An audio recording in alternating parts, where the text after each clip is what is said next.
Hello everyone, welcome back. In our previous series of lecture, we have seen that what are the properties should a schedule have to ensure a database move from one consistent state to another consistent state, and if in case of failure, how can we recover the database. Now, in our discussion with the consistency, we have seen that we can ensure consistency on a concurrently running transaction by making the transaction serializable. Now, the way to make a serializable schedule is discussed will be discussed over here, and this falls under the category of concurrency control. Concurrent running transactions ensure more throughput, but may suffer from inconsistency. Now, the inconsistency can be handled by ensuring serializability. We have seen that in our previous series of lecture. But in that series of lecture, what we have done, we have analyzes the schedule, which is given that, and we are making sure that it is serializable or not. But analyzing a schedule after execution makes no sense. So before the schedule is performed, we have to ensure that it will be a at least serializable schedule. Now that can be ensured by the concurrency control protocols. Now, concurrency control protocols allow the DBMS to ensure logical isolation, and by logical isolation, we can ensure the consistency. We have seen that in the ACID property. There are different concurrency control protocols are available. Some of them are log-based protocol, timestamp-based protocol, multi-version protocols, and club-based protocols. We are going to mainly focus on the log-based protocols and timestamp-based protocols. So now log-based protocol uses a log. What is a log? It is nothing but a variable associated with a data item.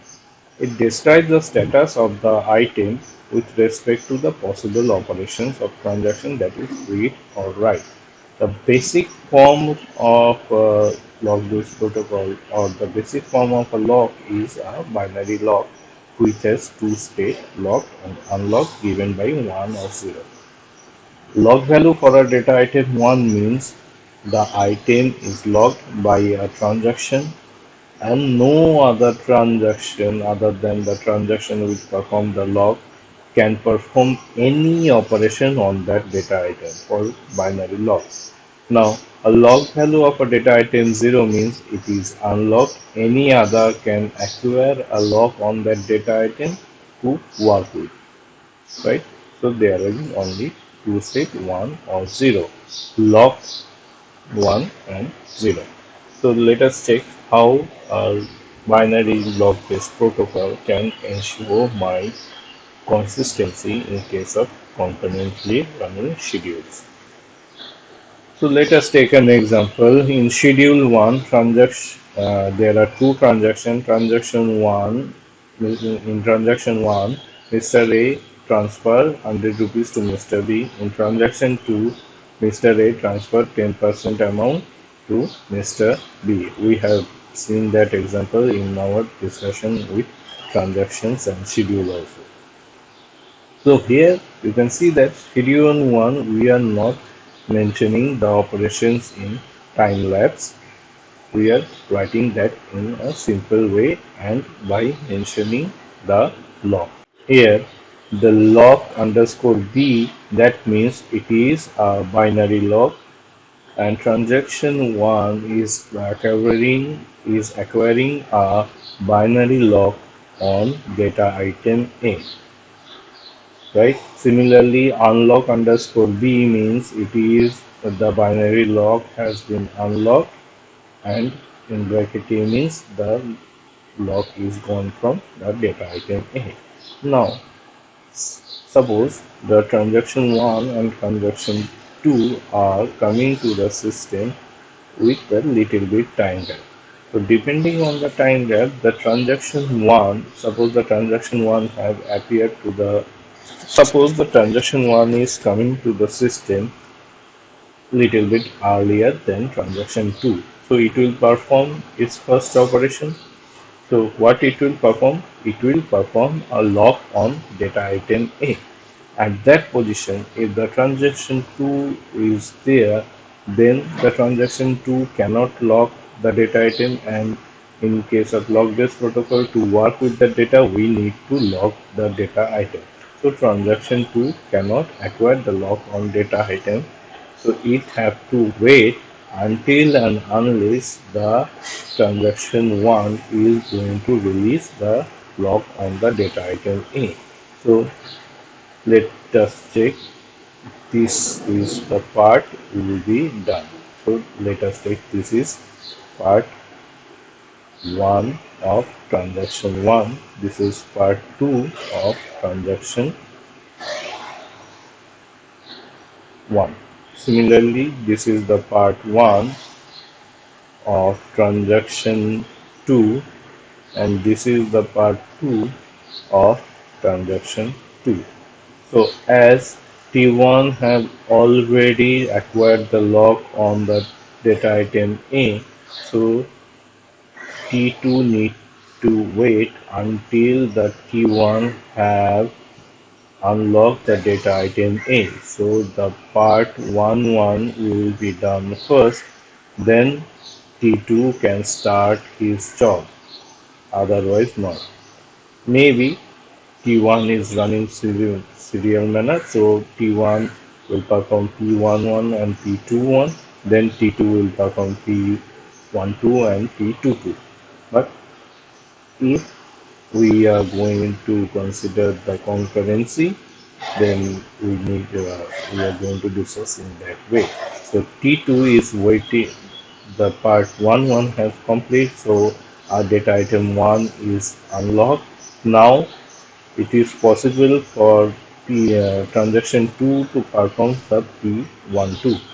So it can perform P12.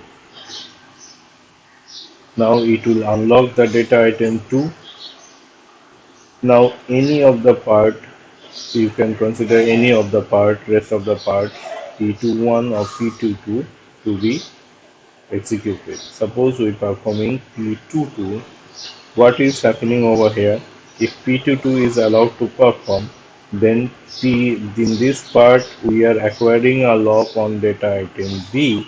As we are acquiring the data item B by transaction 2, then the transaction 1 cannot perform this locking operation on, cannot acquire the lock on B, so it have to wait until and unless this part is over by the transaction 2. So after completion of P22, then we can only perform the part P21. Similarly, if transaction 2 comes at the beginning, then transaction 2 will acquire the lock on the data item 1, and transaction 1 will have to wait until the data item 1A is unlocked. So in that case, we can perform P12, then we can either perform P22 or P11. So if we go for P11, then after completion of P1, there are two possibilities that we can perform P21 and P22. Now if we go for P22, then after that P21 will be performed. So you can see that the instructions of different transactions are interleaved in each other, but we do not need to be worried about our consistency, because by any way we are actually ensuring the conflict serializability. So let us discuss how it is ensuring conflict serializability, or how it is ensuring the consistency of the data. We are considering this part, so In this way, the schedule will be perfect. Let us take the initial value of A is 1000 and B is 500 in the database. So what will happening? The transaction 1 will log the item A, then it can read the data item A. So transaction 1 will read the data item A, that is 1000 in its buffer. 100 rupees will be deducted and A in the buffer will be 900. Then we are writing that value into the database. So in the database, the A value will be 900. Then we are unlocking the data item A. As we are unlocking the data item A, that time only we can perform the part P12. So here what is going on?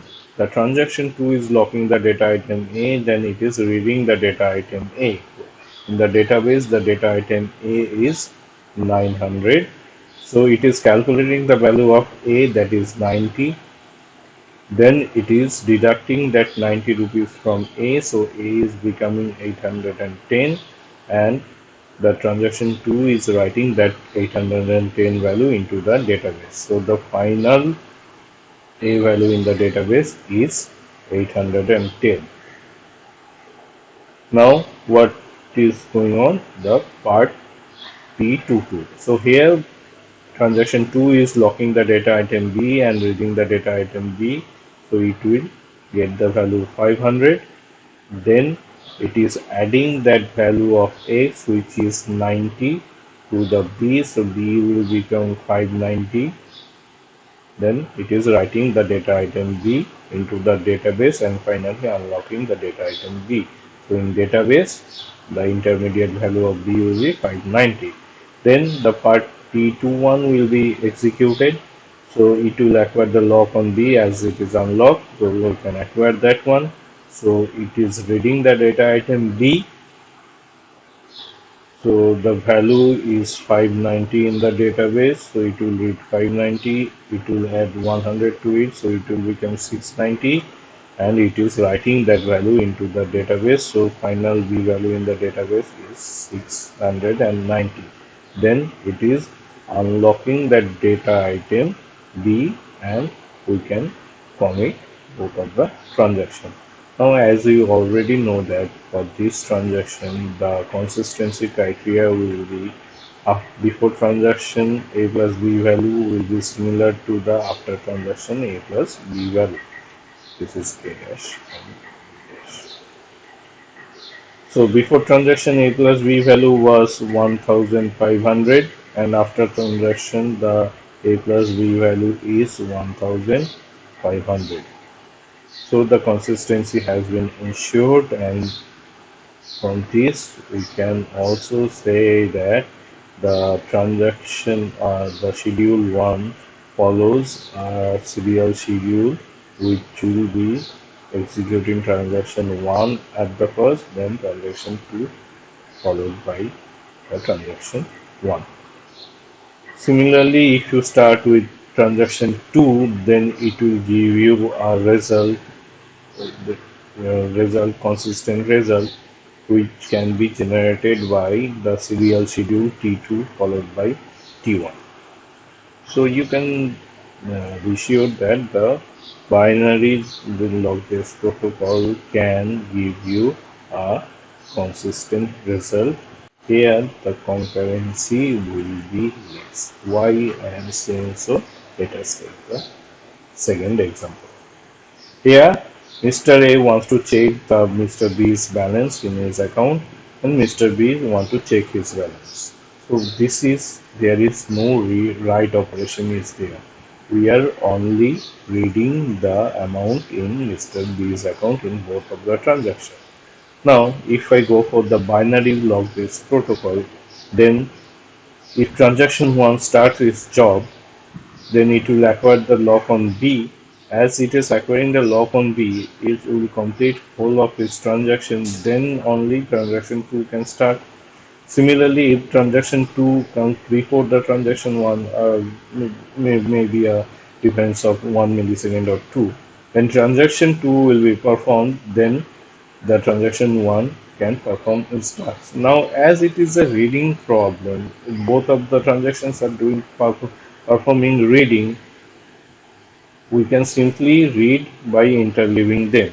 But here the average waiting time increases due to the binary lock, as it will not allow any operation to perform until the item is unlocked. Then we are going for a much more powerful locking mechanism that is called the shared and exclusive lock. Now remember one thing, any kind of locking operation suffers from deadlock.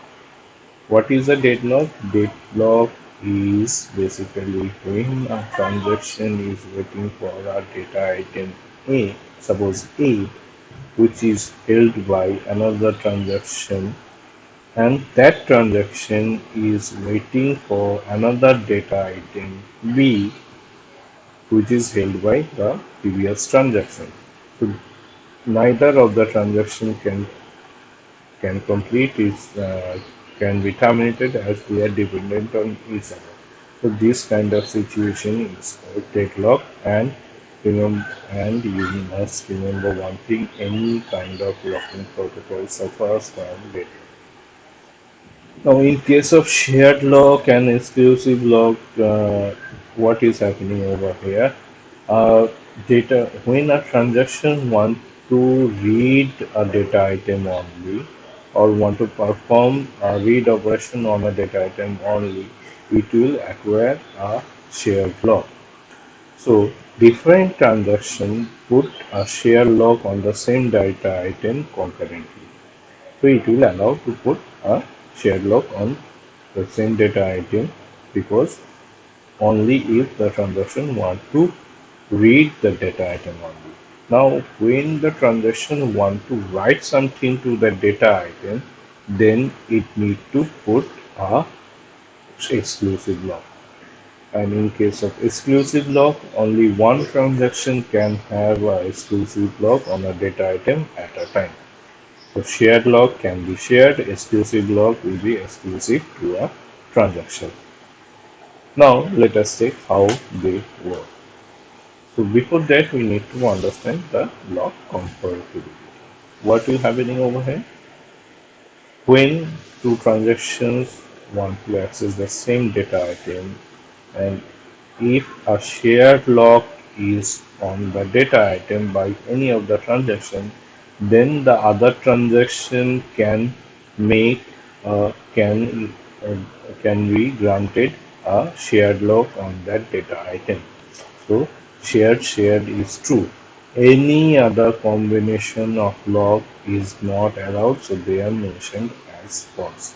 So when the data item is shared lock, we cannot acquire exclusive lock. When the exclusive lock is there, we cannot have a shared lock on the data item. And obviously when there is a exclusive lock, we cannot put a exclusive lock on that data item. So by this lock compatibility table, we can see that it is handling all kinds of conflicting operation. We know that what is the conflicting operation? Two different transactions of the same schedule working on the same data, one of them is write operation. So here you can see that it is handling all the conflicting operations by shared and exclusive lock. Now we have seen that binary lock having a problem of average waiting time with the schedule 2, but when you go for the schedule 2 with shared lock, then we are representing the shared lock by lock underscore s, it stands for shared, and in bracket we are mentioning the data item. So T1 is acquiring a shared lock on B, and it is reading the data item. Same time the T2 can acquire a shared lock on B, and it can read the data item. Then T1 is done, so it will unlock that, and T2 is done, then it will unlock the shared lock from B. So here the average waiting time is less. Though it is a small problem, the average waiting time is very much small for this problem, but consider multiple transactions are running on the system at the same time. In that case, the average waiting time plays an important role. So let us see how our schedule 1 will look like, shared and exclusive log. Now, the schedule 1 means the schedule we have already discussed. This schedule we have already discussed with binary log. The working process of the shared and exclusive lock will be the same as that binary lock, so we are not going into the details of how it is working, but let us see how it will look like with exclusive lock.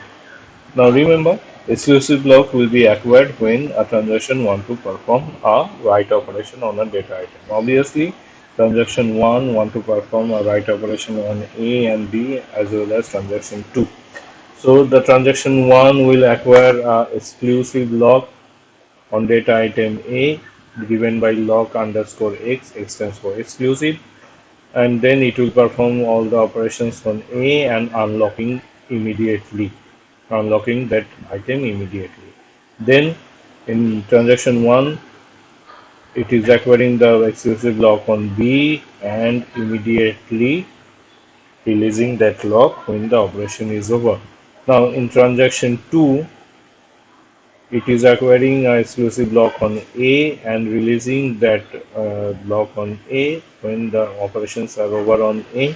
Then the transaction 2 is acquiring the lock on B, exclusive lock on B, and releasing that lock when the operations are over in for data item B. Now this kind of schedule, this kind of shared and exclusive lock protocol can suffer from inconsistency. Why I am saying so, that will be cleared with the example of schedule 3. What is schedule 3? It has two transactions, transaction 1 and transaction 2. In transaction 1, Mr. A is transferring 100 rupees to Mr. B. In transaction 2 will show the total amount present in Mr. A and B's account. So transaction 2, you can see that we are going to read the data items only, not performing any write operation. So we can acquire the shared block for data item A and data item B for transaction 2.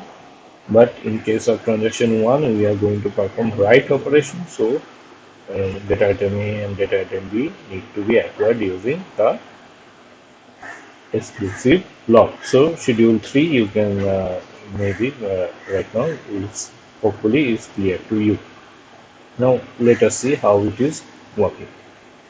So suppose the transaction 1 have come to the system a little bit earlier, so it will acquire the lock on A. As we know that shared lock and exclusive lock are not compatible, so the transaction 2 need to wait until and unless the data item of A is unlocked. So as the data item here, for example, let us take A has 1000 rupees and B had 500 rupees. So it will lock the data item A and read the data item A, which is 1000. Then it will deduct it in the buffer. A value will be 900 and it is going to write that 900 into the database. 900 into the database. Then it is unlocking the data item A, so the T2 can perform its job now. So the T2 is acquiring the shared lock on A.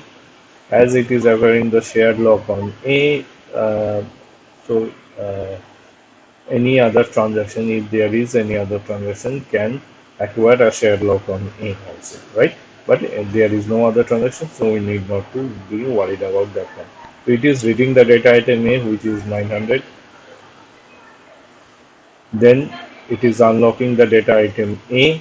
Then it is reading the data item B by locking the data item B by shared lock. So it is reading 500. Then it is unlocking the data item B and showing A plus B. Now A plus B, it is 900 plus 500, that is 1400, which is a inconsistent result because the transaction 1 haven't performed its job yet. So we know that after transaction and the before transaction, after schedule and the before transaction schedule, the a plus b value has to be same, which is not in that case. So it is generating a inconsistent result. And why it is generating the inconsistent result? The reason is that as it is releasing the logs immediately after the operation on the data item is over. So this lead to this kind of inconsistency in the schedule. So what is the way out? Do not release the log immediately. Hold that log until the transaction is over, which we have done in case of schedule 4. So you can see that if transaction 1 appears to the system before transaction 2, it will hold all the logs so that the transaction 2 cannot be performed its operation until and unless the data items are unlocked. So in that case, the T2 will show 900 plus 600, that is 1500 as the final value. And if T2 appears in the beginning, then T1 needs to wait until the T2 performs all the operations and unlock the data item A and B. And that time T2 will show the before schedule, that is 1000 plus 500 value as the total amount. So schedule 4 will ensure my consistency of the database because it is not releasing the log immediately after the operation is over. And this concept generates the idea of two-phase locking, which we are going to discuss in our next video lecture. So till then, so see you in the next video lecture. Stay safe, stay at home.